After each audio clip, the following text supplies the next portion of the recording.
¡Qué show, qué show! ¿Cómo están, banda? Espero estén muy, pero muy bien. Hoy en Grupo Inframundo tenemos a Ted Nicolau, el cual es el director de Terrorvision, Subspecies, Puppet Master contra Demonic Toys y, bueno, y más joyitas que ahorita hablaremos de ellas. Pero bueno, antes de empezar, recuerden, pueden activar los subtítulos que están ahí para activar en ajustes del video de YouTube, nada más para que puedan leer esto en español y puedan verlo en la comodidad de su casa, aquí bien chido. Recuerden que próximamente ya tendremos subtítulos, pero pues denle like, compartan para que así próximamente ya tengamos presupuesto para subtítulos. Pero bueno, vamos a empezar. Now, yeah, let's start in English. That was Okay, like the translation. Hi, Ted. How are you doing? I'm doing pretty good. How about yourself? Awesome. Really excited for this interview. Okay, This is me a too. this is a dream came true because I have to tell you after before we start the interview, I studied filmmaking and one of my inspirations was Terrorvision, and I remember when I watched it when I was a kid, and wow, I mean this was incredible. So for me, this is a dream come true. I have to say Oh, it. cool. I'm Yeah. very happy that the movie Terrorvision has made it so far from home and is influencing people. But yeah, now I am like this. So I think Terrorvision do that great job. I think so. Okay, Yeah. good, good. Yeah.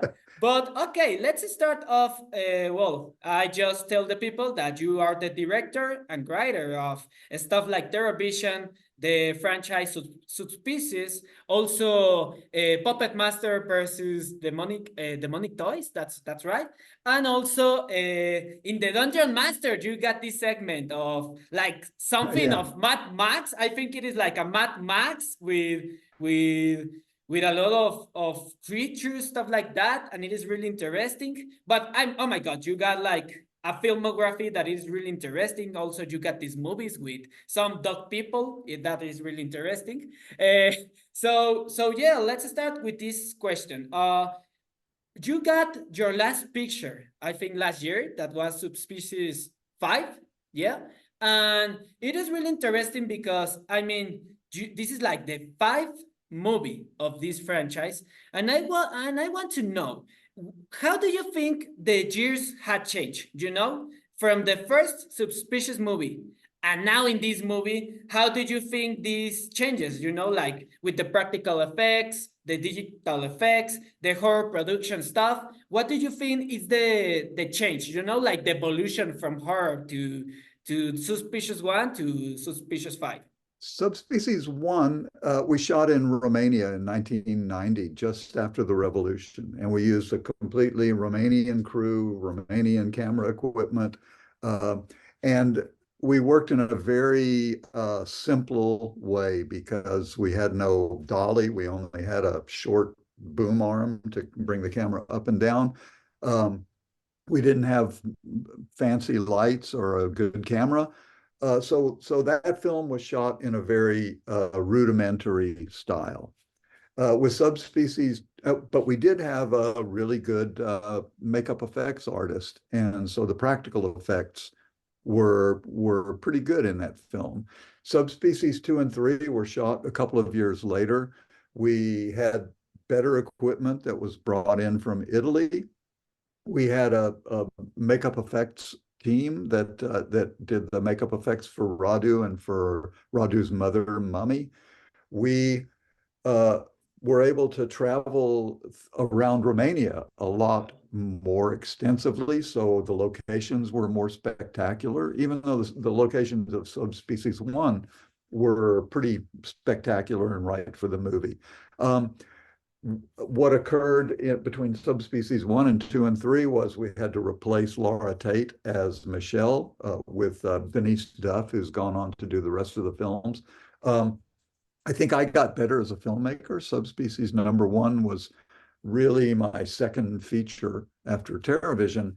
And so I was still finding my way around as a filmmaker. Subspecies 2 and 3, I think, have a stronger had a stronger relationship between me and Vlad Paunescu, who was the director of photography.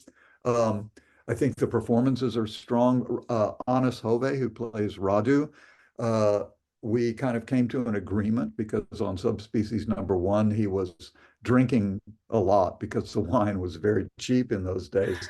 And we made an arrangement between us that no drinking on the set, no drinking when we're working. But at the end of the day, I would come to his dressing room while they were taking the makeup off his face, and we would have a bottle of wine together. So that worked out a lot better for the movie, a lot less conflicts. Number one had a lot of conflicts from drinking too much on the set. Subspecies number four was sort of like a falling down of quality, I think, because we had less money. We couldn't travel outside of Bucharest. The schedule was shorter. So in a way, Subspecies 4, even though it has a lot of sequences that I love, suffered a little bit from the lack of a budget. Then after 20 years waiting, we finally got to shoot number 5, Blood Rise, which is the film we shot last year.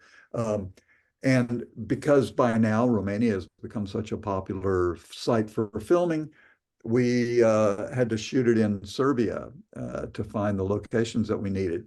And for me, I think in those years, I've learned a lot about filmmaking, about emotion in storytelling, and we approached subspecies number 5 like it was going to be, our last chance to tell a great subspecies story. And I wrote the script like 20 years ago when Full Moon was still kind of in business, but quickly went out of business at that time. So we had to wait 20 years for Charles Band, our producer, to have the money to make the film.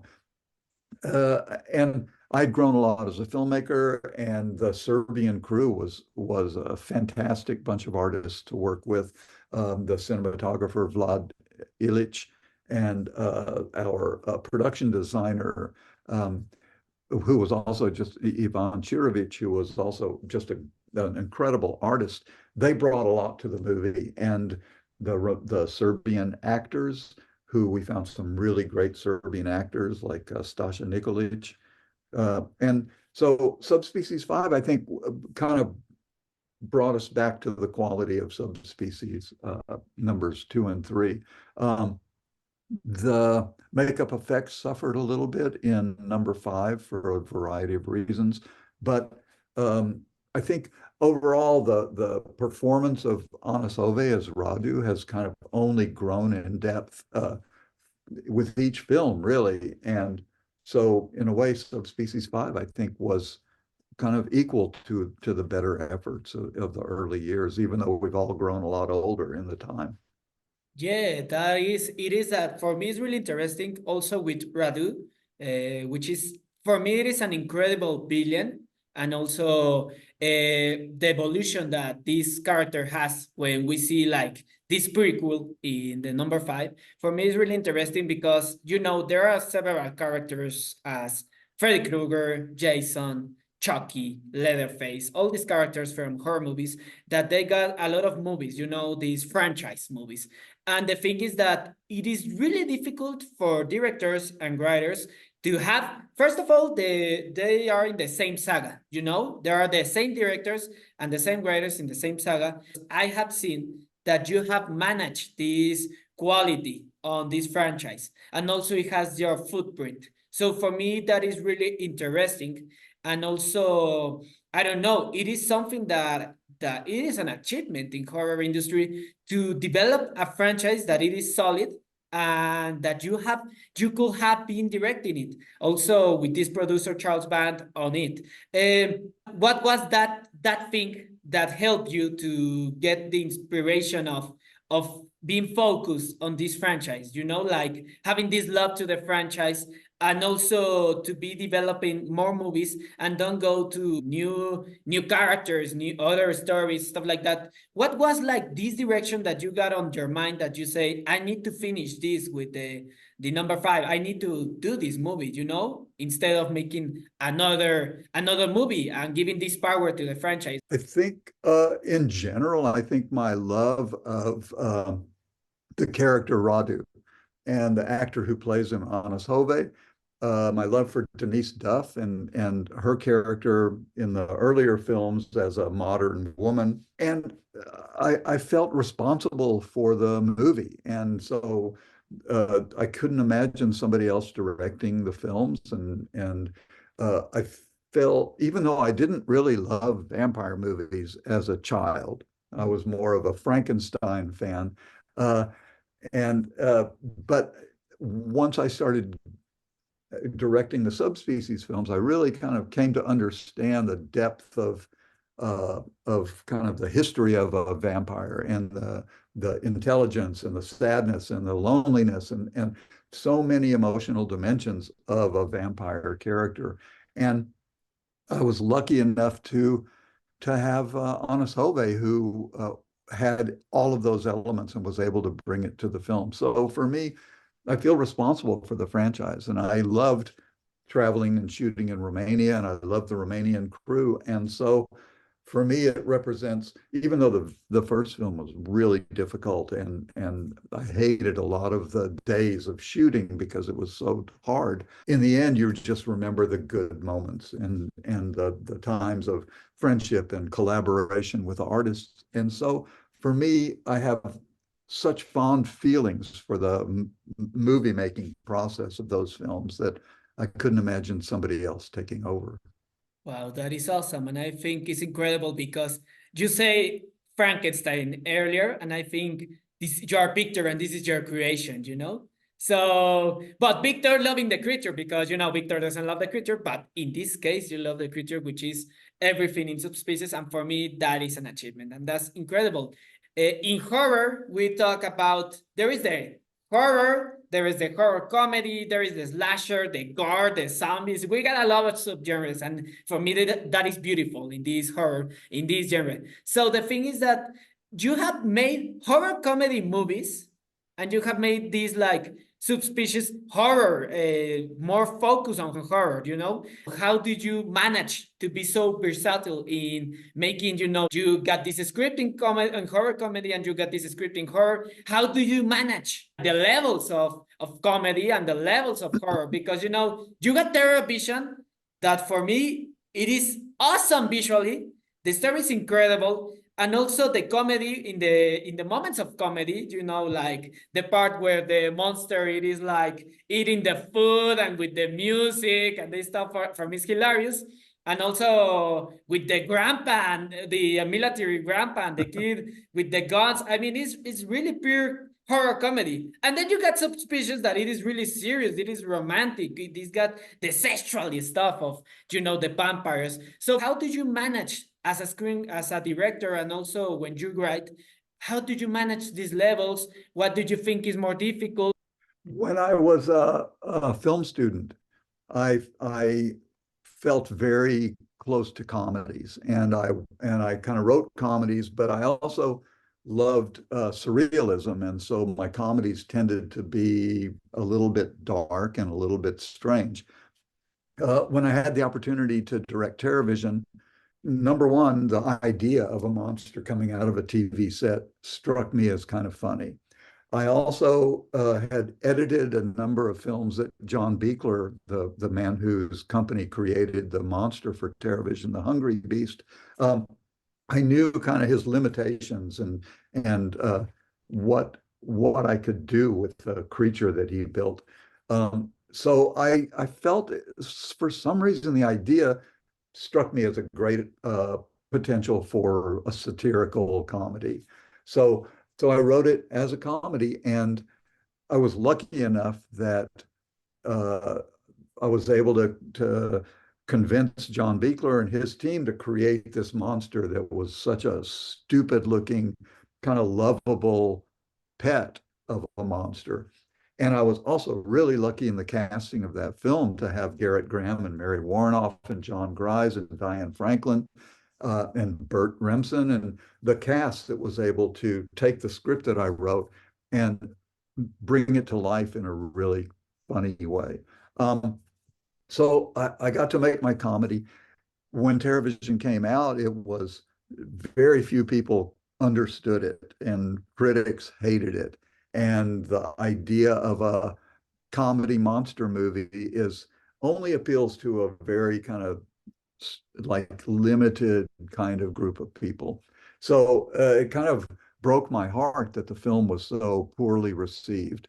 But after a year, 2 years, now what, like 30 years, the movie has gone on to kind of like appeal to young people like around the world, and and I think it's because of its weirdness, and it looks like nothing that you've ever seen before, in as far as a movie goes.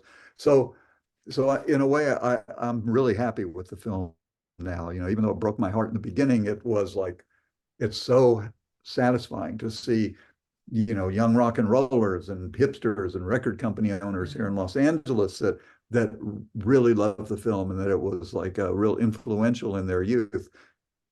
When I had the opportunity to do Subspecies, uh, it felt completely different. It felt to me like it was going to be more Ingmar Bergman and not so much Federico Fellini. It was going to be a very small kind of European chamber movie, because I knew that we weren't going to have the resources to do something great and expansive. What I realized once I went over to Romania and started scouting locations was we had the opportunity to shoot in some of the most spectacular locations that I'd ever seen. So I took Subspecies much more seriously, and even though there is some comedy here and there in the film, for me, it was really a tragedy, and so I kind of approached it like that, and so I try to keep my sense of humor limited in those situations. So in a way, that's kind of every movie kind of has its own calls out to you in a certain way, and Subspecies called out to me in the way of we're going to get inside the minds of the monsters in this film and see where it takes us. Wow. Wow. For me, it is incredible. Like, I like to make analogy with food, but I mean, you are like this restaurant that can give you like a lasagna, and also they can give you some ice cream, tiramisu, because we are in a restaurant, in the Italian restaurant. So tiramisu and lasagna, the tiramisu is Terrorvision and the lasagna it is Subspecies, and I think both of them are delicious. In their kind of way, they are delicious. You love ice cream, tiramisu. You love the tiramisu and you enjoy it as hell, and you get the lasagna and you enjoy it as hell with a cup of wine, and the other maybe you are drinking, I don't know, a soda, So for me, it is incredible that the critics didn't like this Terrorvision movie because wow, it is like a mix of the horror comedy of 80s. It is the cartoonish stuff that comes in the 90s, These cartoons, surreal and grotesque stuff comes in the 90s. And I think this is like, I don't know, like getting before the moment of that. But for me, it is incredible that Terrorvision in their moment, it wasn't as successful as we thought it will be. But then it was huge tiramisu, incredible. Yeah, I think it was too weird. It was just too weird for its time. Yeah. And but for me, it was like I loved making it, Yeah. and all the characters made me laugh on set, and we all had a great time in Italy shooting it, and everybody added to the film, from the production designer, the cinematographer, the actors, the monster makers. So you make a movie and you do the best you can, and sometimes it clicks with an audience, and sometimes it takes years and years and years for the audience to find the film. And I'm just happy that the audience has found the film now. Yeah, and I mean, it's incredible that this movie, right now, there are young people, the youngest people that they know and they relate. As me, I inspired with this film, so to be a filmmaker. So that is something incredible. I mean, that's the power that this this horror monster television stuff has in the people. So it is incredible. Now, something really interesting for me as a question that I had in mind. You had been working with Charles Band for a while in this production. I know that Terrorvision was with Empire Pictures. The story of this production company is incredible, and then became seen Moon Pictures, you know? What in the history of horror, because for me, this is the history of horror right now. The Empire Pictures and Moon Pictures. For me, this is kind of the most relevant history horror. What do you think is the difference of Empire Pictures to the independent productions that nowadays there are going in the world? What was this proposal that maybe you as a director know? What's the difference with Empire Pictures and maybe with Moon Pictures, but with Empire Pictures particularly, what was this impact in the horror industry? I think the great thing about Empire Pictures was it was a company that was in a building in Hollywood. So all of us were working together, and there was one floor was all editing rooms, and one floor was executive suites, and the rooftop was for smoking marijuana, and everything was like, it was perfectly set up to be a creative kind of oven where everybody could talk together, and Stuart Gordon was there, and I was there, and John Beekler's company worked elsewhere, but people were around. And at that time, Charles Band had access to money to make the movies. And so the budgets were, small budgets, but big enough that you could do some pretty good work with them. He had a studio that he bought in Italy, the old Dino De Laurentiis studio outside of Rome. So there was a place to go to shoot the films with artisans from Italy to work on the films. He was hiring, Screen Actors Guild actors and paying them, like not a lot of money, but enough. So Empire was a company that really had a lot going for it in terms of the ability to do good work there. Then I think, with the release of Troll and Eliminators and Terrorvision, all kind of one after another, that without enough money really to advertise the films and to prepare the audience for them, I think the money kind of ran out, and that brought about the end of Empire. And it's too bad because there was a screening room there, everything. It was a great place to work. And It took Charles Band a few years to kind of get back on his feet and start making movies again under the banner of Full Moon. And so I went off and worked with some other people for a while, and he called me back to edit a film because I started out as his editor and editing like Tourist Trap and Trancers and a lot of the early films of Charlie Band. So I came back and edited a few movies for him until I finally had a chance to direct another film with him. So, and Full Moon had money from Paramount Home Video. The budgets were much lower, but the ambition of the filmmakers, me and Stuart Gordon and Peter Manoogian, our ambitions were just as high. And so I think that's why we stuck with Charles Band, and Charlie stuck with us, and we kept getting to make movies together. Even though with Full Moon, the budgets were lower and it was much more difficult to kind of achieve the quality that we had achieved at Empire. I mean, it sounds like a dream. I It was would pretty love wonderful. to. It was a wonderful time. Yeah. Yeah, it sounds like it. Wow, it is like, I don't know. If I had a time machine, I will go back and I would love to watch that with my eyes. Wow, it is incredible. I mean, wow. Well, for me, you are like an screen director and a screenwriter that has put his footprint in many movies, in the horror comedy, in the horror vampire stuff also. And in many other stuff, you got also the Puppet Master versus Demonic Toys. You are like the other Freddy Krueger versus Jason and Alien versus Predator and everything. That for me it is incredible. And also with this footprint of Empire Pictures and Full Moon, which is incredible. What was your experience in making this film? You know, Puppet Master versus Demonic Toys.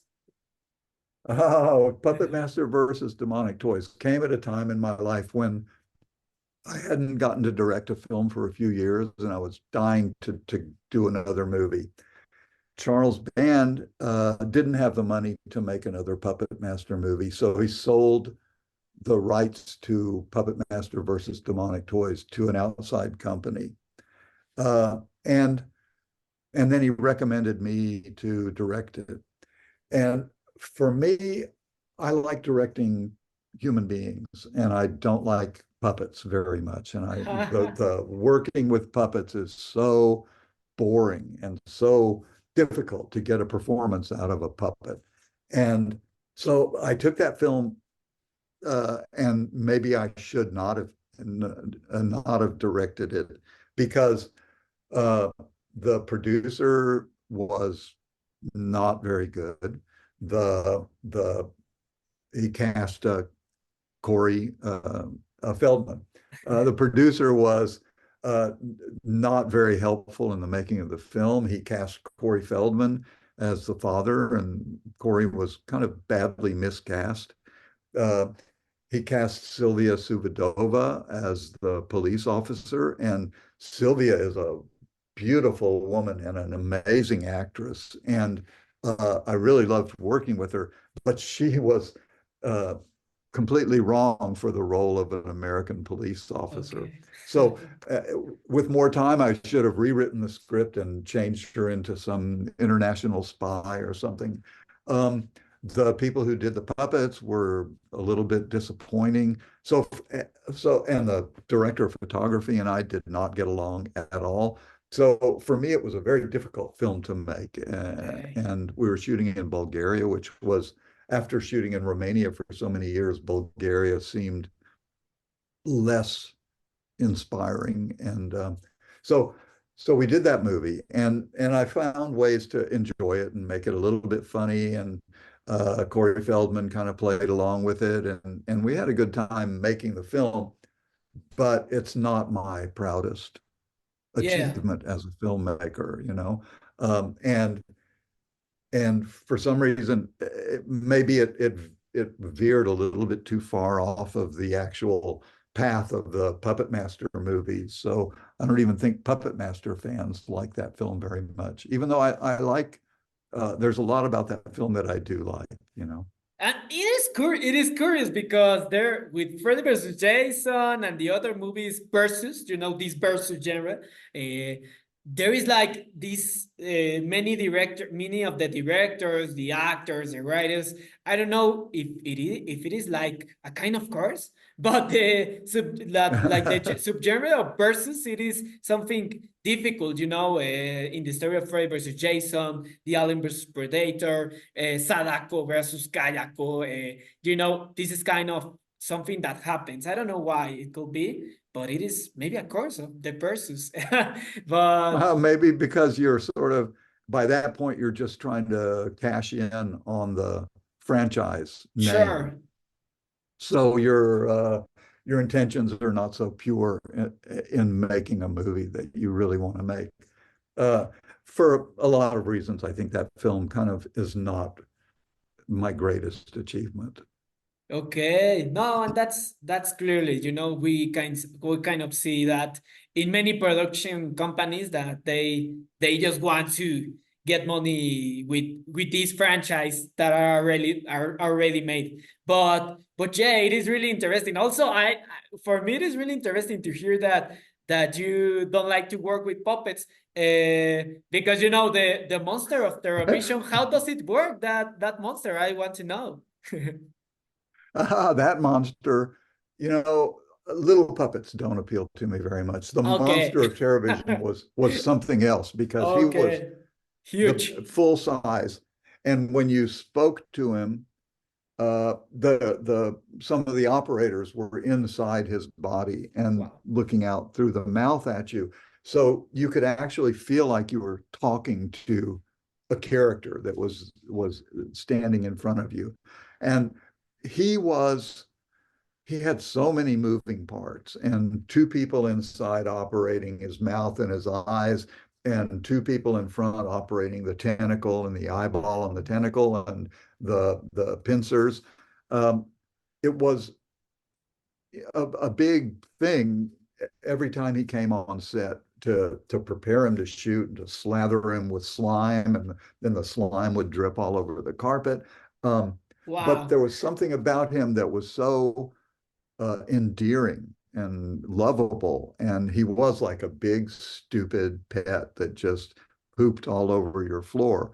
Um, so, in a way, I was more forgiving of the whole process of working with a puppet because it was a puppet, but it was also five people trying to organize Wow. all of their activities. And uh, in the process, they were really great puppeteers too, and so they brought him to life. And when his eyes kind of would look at you or blink or whatever, he felt like he was a living creature. For me, this is incredible. I mean, Jim Henson will be proud of it. Wow, it is Really? awesome. I imagine that you are talking to and I think it is really funny, to make this direction with the monster and with the five people. And I mean, this is art. I mean, this is real art. Love it. Yeah.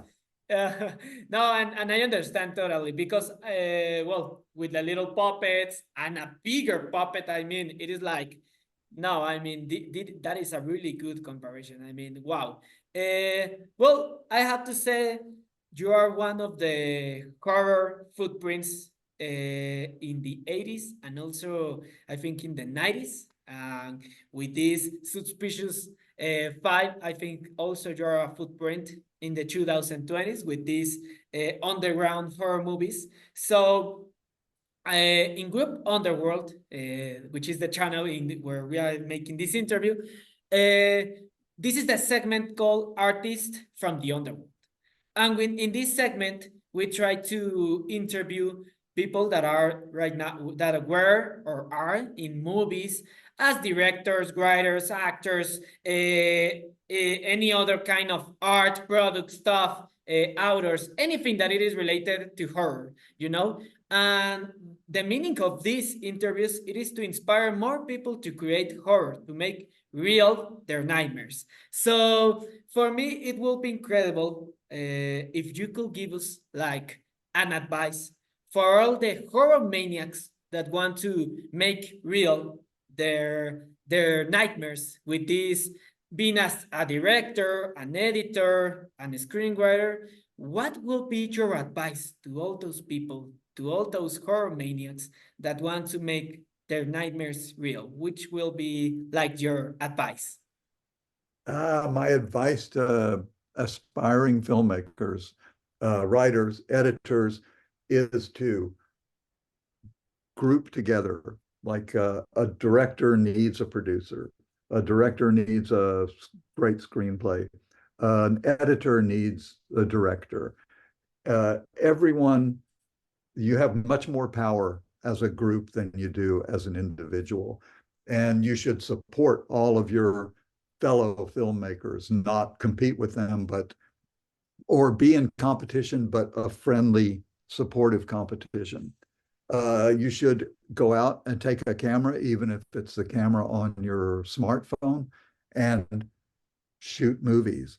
Figure out what it is that what are your deepest fears, and try to bring them to life. And also to remember that you're telling a story. You're not just creating a couple of scenes of great horror.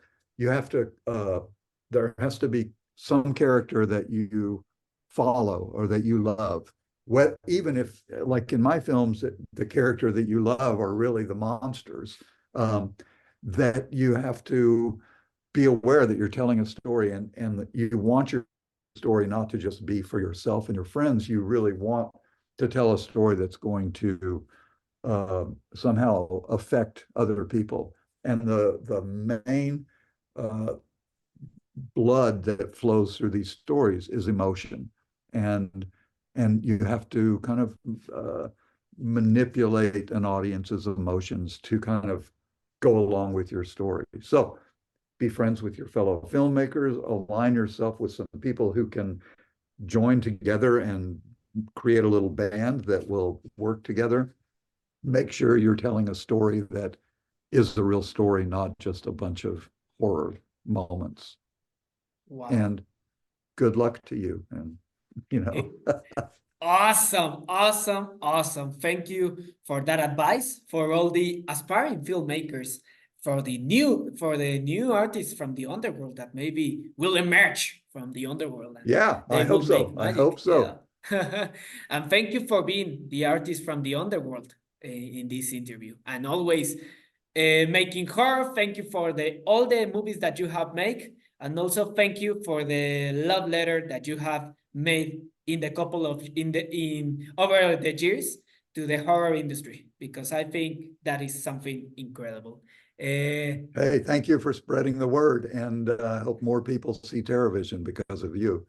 Oh, yeah, sure. And Subspecies. Remember, people, Subspecies, you can watch it in Mexico in the app Tubi TV, which is free here in Mexico, and you need to watch it because every movie of Suspicious, every movie of Empire Pictures, every movie of Moon Features, it is in Tubi. You need to watch it. And also, if you are a maniac as me and you want your physical edition of Subspecies, you got it in Amazon Mexico. And also, if you want to have your physical awesome edition of Terrorvision, it is available in Shout Factory. That's right.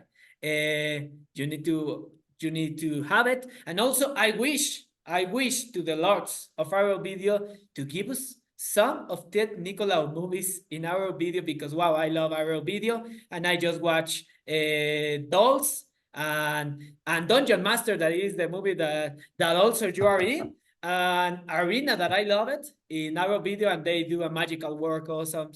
So check it out. Thank you very much, Ted. It was an amazing interview. Really incredible. Hey, thanks for having me, Santiago. It was really fun talking to you. Thank you very much. Well, Okay. people watching this in the computer, in the cell phone, in the TV, whatever you are using it, thank you very much. And expect more interviews, more videos, more stuff in Group Underworld. The best entertainment, production, news, courses, everything in Mexico and Latin American countries. Bye-bye.